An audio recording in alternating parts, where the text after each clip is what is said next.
Right. Thank you, Dr. Schuneman, and thank you all for being here today. Um, so before I start talking about mastitis and milk quality, I want to acknowledge the USDA for funding this grant, and also to all our collaborators from Colorado State University, Ohio State University, University of Wisconsin, Cornell University, and University of Minnesota for their help in collecting the data and visiting farms. And also, last but not least, I want to thank all the participating farmers for their time. So, as all we know, mastitis is one of the most frequent diseases in dairy farms, right? And it has detrimental effects on farm profitability and cow well-being. The cows experience pain and stress, and that could lead potentially to less feed intake, and that could be translated into less milk production, right? We also have to deal with discarded milk and milk and reproduction losses. So here in this slide, I'm showing a figure for US dairy herds, and we are seeing here the mean somatic cell count in 1,000 cells per ml in the y-axis over 28 years from 1997 to 2024, and we can see this significant improvement in milk quality, right? We can see that the mean somatic cell count dropped about 43%, going from around 320,000 cells per ml to 180,000 cells per ml. This is indicating us that all those efforts in research and all the people that is involved in improving milk quality in US dairy herds is paying off, right? So that's very good and nice to see. Now, what about organic dairies? Well, the organic dairies in the U.S. are under the control of the National Organic Program, the USDA. And here in this slide, we can see some specific guidelines for dairy farms, which are the organic management, the last third of gestation. They have to be fed 100% organic feed. 30% of this dry matter intake should come from pasture during at least 120 days per year. And we should minimize some pain and stress. And here is an important one, right? We should use preventative healthcare practices, right? Like vaccination, because organic dairies are not allowed to use antimicrobials. And this is very important for mastitis. They should have year-round access to outdoors and shelter to encourage natural behavior. So if you are interested in more information here, I have a QR code. This is going to direct you straight to the PDF with this guide for organic livestock producer. And I can share it too if you. I'm going to show my contact info at the end. So for this presentation and for this project, what we're going to try to address is this knowledge gap, right? We want to understand how these organic dairies work. We want to understand what are the management practices that they use. And we want to identify what are the top management practices that explain best milk quality in organic dairy farms. So again, as I mentioned in a previous slide, we're working in this USDA Organic Research and Extension Initiative funded grant that has as an objective to develop and assess an integrated systems approach for mastitis control and animal welfare. And we have 5 different sub-objectives. The first one is an extension program. Next, we have novel interventions at dry off, which is a very important factor in mastitis that we're going to see later on. Cow behavior, we have a risk factor component and mastitis cost component. So for this presentation, we're going to focus on risk factors. And our idea and our objective is to explore associations between mastitis incidence and bulk tank somatic cell counts and risk factors in US organic certified dairy farms. So we want, again, to identify management practices to control mastitis and improve milk quality. So for that, we visited farms. We have visited so far 72 organic dairy farms across the US in 12 different states. So here we had 3 farms in Oregon, 8 farms in California, 4 farms in Colorado, 3 farms in Texas, 3 farms between Florida and Georgia, 25 farms in Ohio, 12 farms in New York, 6 farms between Vermont, New Hampshire, and Maine, and 8 farms in Wisconsin. So now, what are the activities that we do when we visit these farms? So we conduct a survey, and in this survey, we have a general information section where we get information related to number of lactating cows, number of dry cows. We have another section that is very important, which focuses on the attitudes and perceptions of the producers related to mastitis control and milk quality. We had another section, two sections, very important, focusing on what are the management practices that they do for clinical mastitis and subclinical mastitis. We had another section focusing on the milking routine management. And lastly, we have a section related to housing and bedding management. So we also did a milking system evaluations using this device here in this picture called Varia. This device measures vacuum, and we are able to measure here the claw vacuum, which is very important for udder health. We are able to detect bimodal milkings. We're able to measure over milking, the milking time. So this device is very important, and it helped us also to do, for example, pulsators evaluation to see if they are calibrated or not. We also did a manual milking routine timing evaluation, mainly to measure the time, the prep-lag time, right, which is very important for the stimulation of the milk leg down. We also used some scoring sheets. We did pre and post dipping scoring. We did T10 scoring, hygiene scoring, and we also measured some of the facilities during our visits. So I'm going to start now showing some descriptive data. And here in this first table, we are going to see the mean, the median, the minimum, the maximum, and the standard deviation for these variables.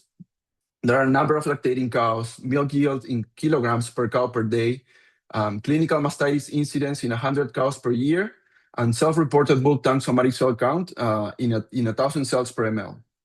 And here we wanted to identify what are these measurements for the top 10% best farms, right? And we identified that the top 10% best farms had less than 100%, less than 100,000 cells per ml in bulk tank somatic cell counts.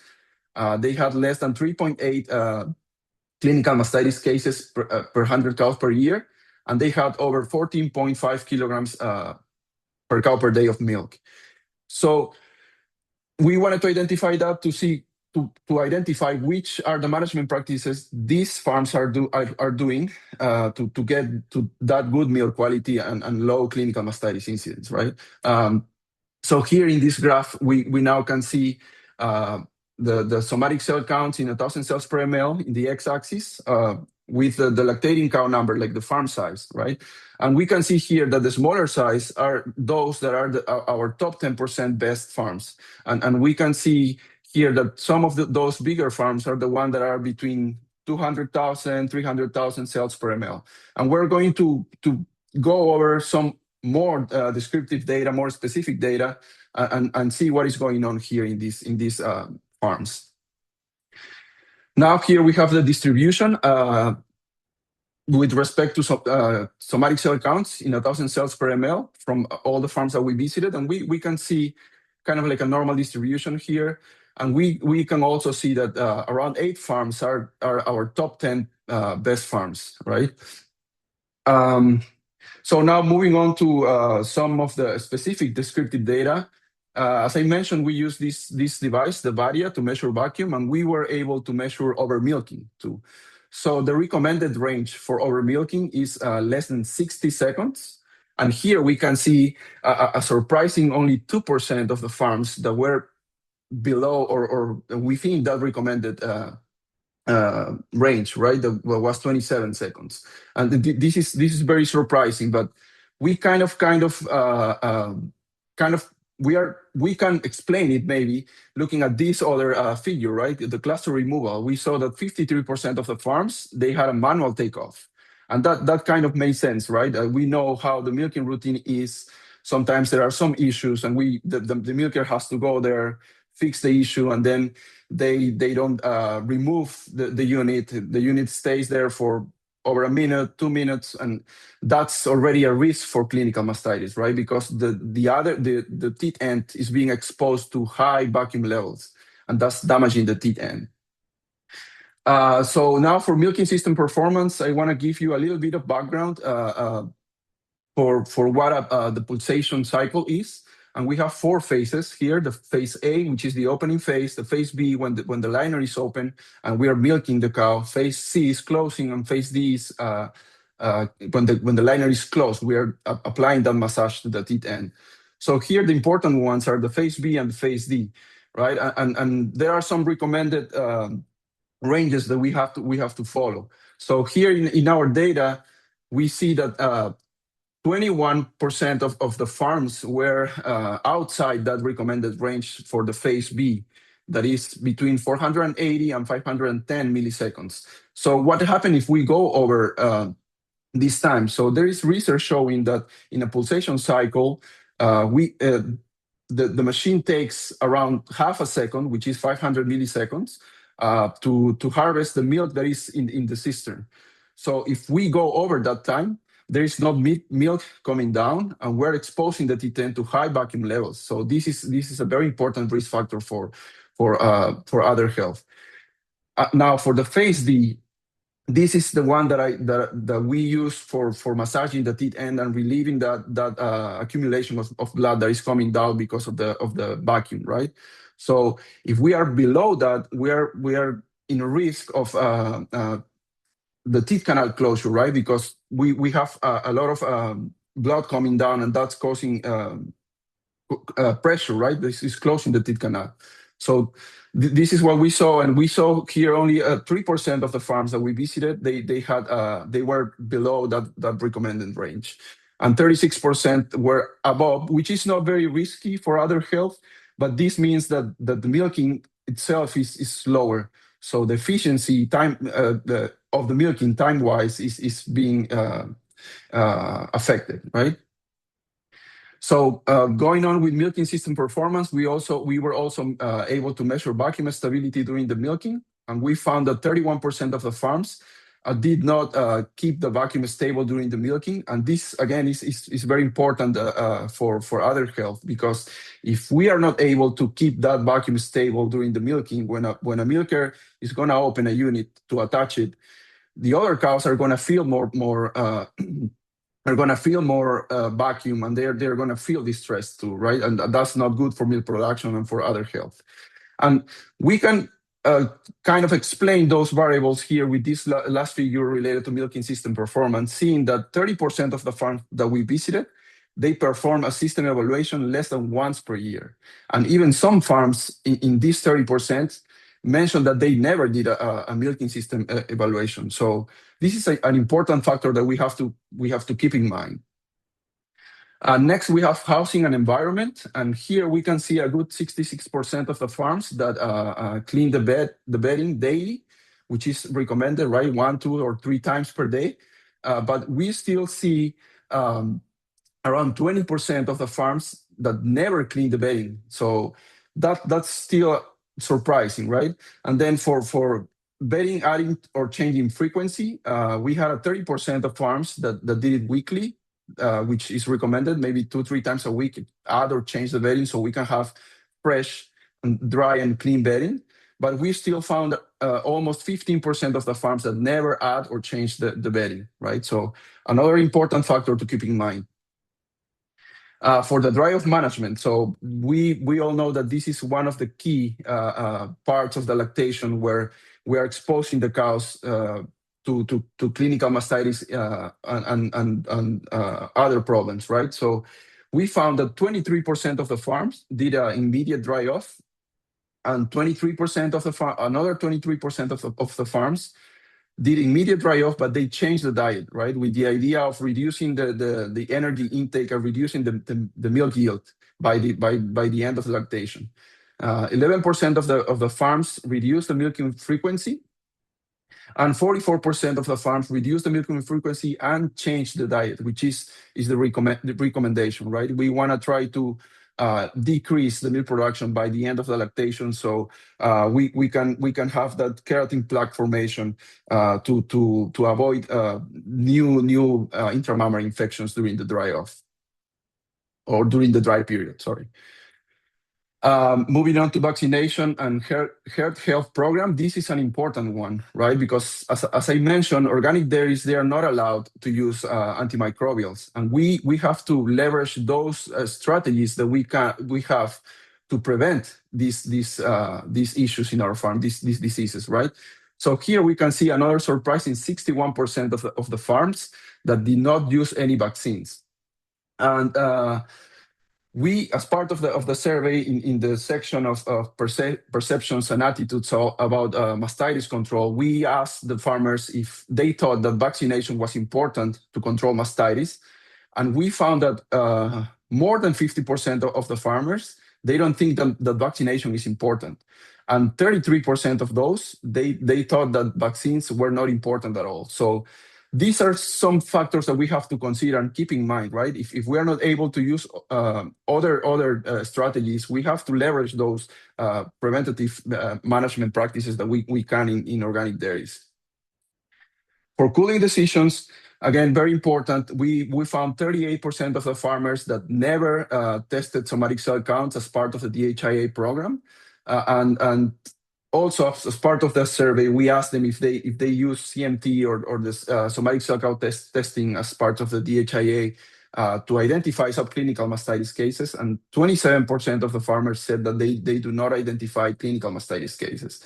So here, I'm going to start talking about some of the data recording, right? Like our keeping our records is very important because we need to have that information from our farm to be able to address those issues, right? If we don't have information, if we don't have good data, we're not gonna know what is going on, and we're not gonna be able to address those issues.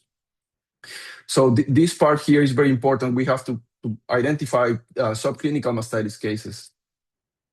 For labor and training, we found 62%, surprisingly, again, 62% of the farms, they train the milkers only when hire a new employee. That means if they hire a milker and they stay for 1 week, 2 weeks, a month, 6 months, 1 year, 2 years, they were only trained once.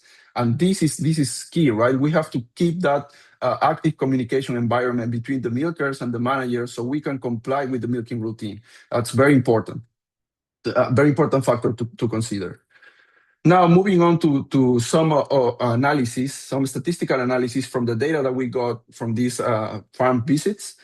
Because of the nature of the data, we had so many explanatory variables, around 150. We had to use some methodologies to reduce this amount of explanatory variables to be able to interpret a little bit better our data, right? To make some conclusions.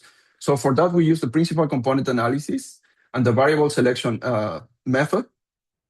And we use the SAS program for this. And we built two models. The first one was with the principal components, the two first principal components from this first analysis. And we wanted to see some association between these principal components and bulk tank somatic cell score. And for the second model, we used the variables selected with this second method to find associations with bulk tank somatic cell score. For both models, we use region and farm size as control variables. Now we're going to move on to some results. So first of all, here I want to mention that the first principal component was categorized as general information and perceptions about mastitis control in organic dairies. And the second principal component was categorized as clinical mastitis and milking management. So here we can see that these two principal components only explain 10% of that bulk tank somatic cell score, and they were not even significant. So this method was not the appropriate method to manage our data. But with the second method, we found that the bulk tank somatic cell counts threshold of concern, which was another question in the perceptions and attitudes section in the survey. We asked the farmers what is that threshold of the bulk tank when they start worrying, right? So, for example, some farmers said, "Oh, when I see a bulk tank test that is 250,000 cells per ml, then I say, oh, something is wrong. I have to see what is going on, right?" So this variable was important. Again, we asked if they thought that employees play an important role in mastitis control. This variable was also associated with bulk tank somatic cell score. And the use of vaccines, of course, was associated with bulk tank somatic cell score too. And here in this model with selected variables, we were able to explain 52% of that bulk tank somatic cell score variation. So we also did a simple correlation analysis with another subset of explanatory variables that we thought were very related to milk quality and mastitis. And here we wanted to find which were the herd level variables that characterize the top 10% of the herds with the best bulk tank somatic cell score values, right? And here we start seeing some significant correlations between farm size, management software. We saw some significant correlations with milking routine, milking system evaluation, milk years training, dry-off management, subclinical mastitis identification. And we kind of summarize this correlation heat map here in this table to show you the top variables that explain the milk quality and clinical mastitis incidence. So here we have for somatic cell score, we have milking system evaluation frequency, which we saw is very important.